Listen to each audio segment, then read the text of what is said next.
महाराज कुछ भी बोलने पर कोई कहे ऐसे समय भगवत प्राप्ति हो जाएगी, ऐसे प्रिय प्रीतम मिलेंगे तुम्हें। हाँ, उनको बोलने दीजिए। अपने को और पुष्ट हो रहा है कि नाथ परीक्षा ले लो, मैं आपको छोड़ने वाली नहीं। अंदर ही अंदर से प्रभु आप कितना भी कष्ट दे लो, हम जानते हैं आप भी इनको प्रेरित कर रहे हो, आप कितनी भी परीक्षा ले लो, मैं आपकी ही निष्ठा में रहूंगी। राधा राधा राधा राधा, खत्म कर। यहां कोई झगड़े की जरूरत, अलग अलग जगह धर्म का स्वरूप निर्णय में आता है नहीं? तो अपने लोगों को यहां सहन करना है, यहां हमारी हानि नहीं होने वाली। हम उसमें भी भगवत भाव करके हट जाते हैं, पर संग नहीं करेंगे, हट जाते हैं, उपेक्षा कर दे। अब मान लो घर में ही कोई पति है, मान लो अगर ऐसा करता है तो उसके लिए हमने उपाय बताए। कंठी कह रहा है नहीं धारण करना, हटा दिया। तिलक नहीं धारण करना, जी नहीं धारण। पूजा में नहीं बैठोगे, हाँ जी ठीक है। जितनी देर वो सामने है उनकी सेवा कर रहे, अंदर से राधा राधा जप रहे और एकांत में रो रहे, हे प्रिया प्रीतम आपने ही संग दिया है, अब हम बाहरी आपके सब लक्षण नहीं धारण कर, लेकिन हृदय मेरा आपका है, निश्चित भगवत प्राप्ति हो जाएगी। जब हम कह रहे थे तुम्हें क्या चिंता कर ली। मतलब आप कहीं ना कहीं शिष्यत्व भाव आता है ना संतों पर कि मैं इनका शिष्य हूं, तो बात मानोगे तभी तो। भाई बात तभी रंग लाएगी जब आप शिष्यत्व भाव लाओगे। गीता जी तभी उपदेश दिया भगवान ने, मित्र भाव से नहीं दिया।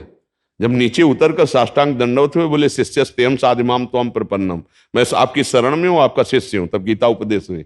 यदि झगड़ा हो रहा है तो उस समय हमें शांति धारण करनी है, बाहरी में कोई पूजा नहीं करेंगे। राधा राधा राधा तो रोना आएगा, प्रभु आप देख लीजिए, निश्चित भगवत प्राप्ति हो जाएगी। भगवान के भाव को समझिए। हम अंदर ही अंदर, अगर हमारे घर का माहौल बिगड़ रहा है तो हमें नहीं बिगाड़ना है, उनमें भी भगवान है। हम उनके सामने बिल्कुल संसारी बन के रहेंगे, पर अंदर से राधा राधा रटेंगे और एकांत में प्रभु के लिए रोएंगे, बढ़िया बात बन जाएगी। अब हम झगड़ा थोड़ी करेंगे। अब इतनी निष्ठाया तो हो, जैसे मीरा जी रत्नावती की मूड़ मुड़ आया बैठ गए, चाहे प्राण ले लो, अब न कंठी हटेगी न तिलक हटेगा। अब ये तो घर घर में झगड़ा शुरू हो जाएगा, नहीं शुरू हो जाएगा। अगर पति ऐसा है, ऐसी माहौल वृत्ति है, तो हमको अपनी बाहरी भक्ति को गौड़ कर देना चाहिए, आंतरिक भक्ति को मुख्य कर देना चाहिए, जिससे झगड़ा ना हो। अब दूसरा उपाय तिलक लगाने का, सूखी रज ले ली, ऐसे कर लिया, बिल्कुल नहीं लगा और संस्कार भी हो गया, गुरु आज्ञा का भी उल्लंघन नहीं हुआ। अच्छा रे कंठी की बात, तो जब चले गए तो गले में ऐसे छुआ करके उसे छाती से लगा के रो, देखो प्रभु ऐसी परिस्थिति दी है आपने कि मैं, भगवान सब जाने पक्का आपके ऊपर प्रसन्न हो जाएंगे। भक्त चतुर होता है, रामई भजेते चतुर। लंका में विभीषण जी राज दरबार में रावण की बैठकर के सभा में महान भक्ति कर ले गए, नहीं कर ले गए। तो हमको ये चाहिए कि भक्ति का ऐसा दिखावा में जहां झगड़ा हो रहा हो तो गुप्त कर देना चाहिए। झगड़ा हो रहा हो तो हमें लगता है कि भक्ति मंडन करना सिखाती है, खंडन नहीं। भक्ति एक प्यार है, भक्ति एक समुद्र जो सबको समा लेती है। अगर हम सही ढंग से चलेंगे ना तो सामने वाले का परिवर्तन होगा होगा, पक्का होगा। भक्त का संग करने वाला भक्त ही होता है। आप पत्नी हैं और आप भक्त हैं, वो कितने दिन अभक्त रहेगा?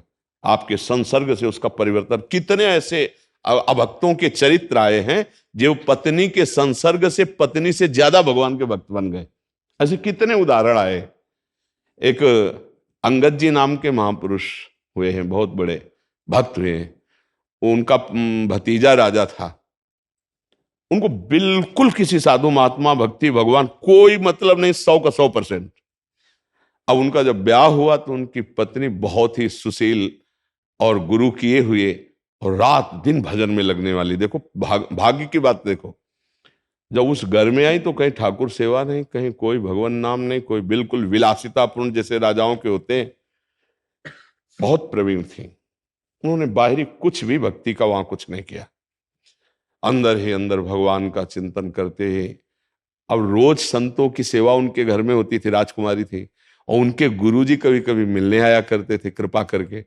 अब वो सब संत सेवा नहीं, गुरु मिलन नहीं, सब। तो एक दिन उन्होंने एक अपने निजी दासी से पत्र लिखकर अपने मायके भेजा, एक बार गुरुजी के दर्शन हो जाएं, पर हमारे पति बिल्कुल नास्तिक हैं।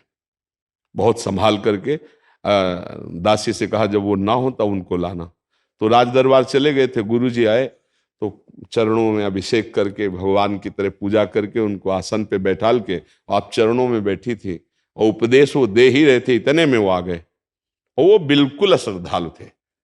वह खड़े हो, ये साधुता है कि किसी भी पुरुष की स्त्री को एकांत में बैठाल कर आप उपदेश कर रहे हैं? क्योंकि उनके अंदर कोई श्रद्धा भी नहीं थी। तो उनका आप निकलिए, इसी समय महल से निकल जाए, इसमें तुम्हारी इज्जत बची रहेगी।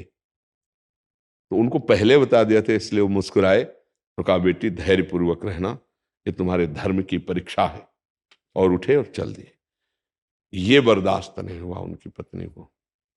उनका मैं आपसे कुछ कह तो नहीं सकती, लेकिन आज से ना अन्न ना जल और ना आंख खोलकर आपकी तरफ देखूंगी, आप चाहे मार डालो मुझे।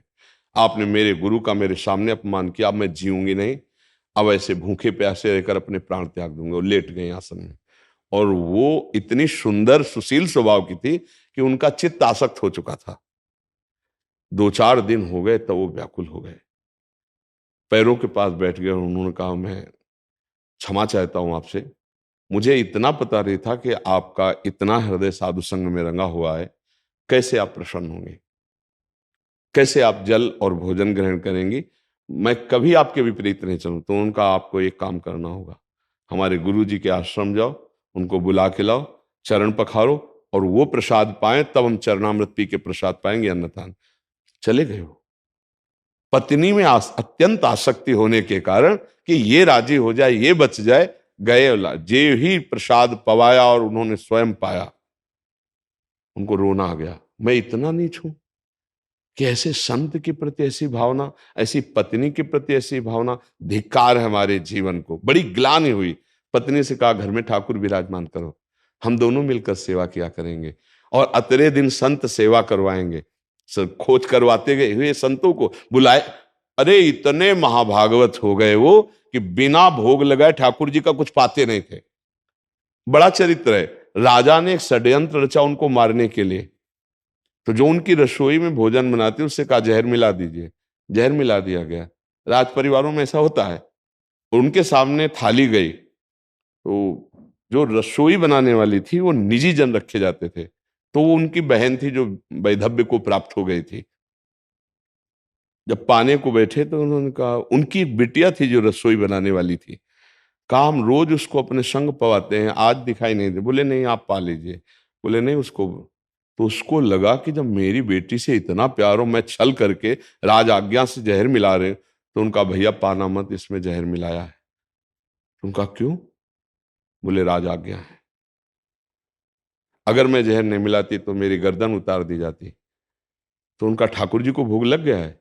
वो कहा हाँ। बोले अब नहीं छोड़ूंगा, ठाकुर जी का भोग लग गया, अब नहीं। वही जो इतने नास्तिक स्वभाव पहला था, उन्होंने पूरा सब पा लिया, कुछ भी नहीं हुआ, कुछ नहीं हुआ। उसमें भक्तमाल जी में है चरित्र अंगद जी का, कुछ नहीं हुआ। बड़े महापुरुष हुए, आगे चलो बड़े महापुरुष हुए। तो हमें लगता है कि यदि हमारी भक्ति शुद्ध है तो परिवर्तन तो परिवार का निश्चित हो जाएगा, आज नहीं तो कल।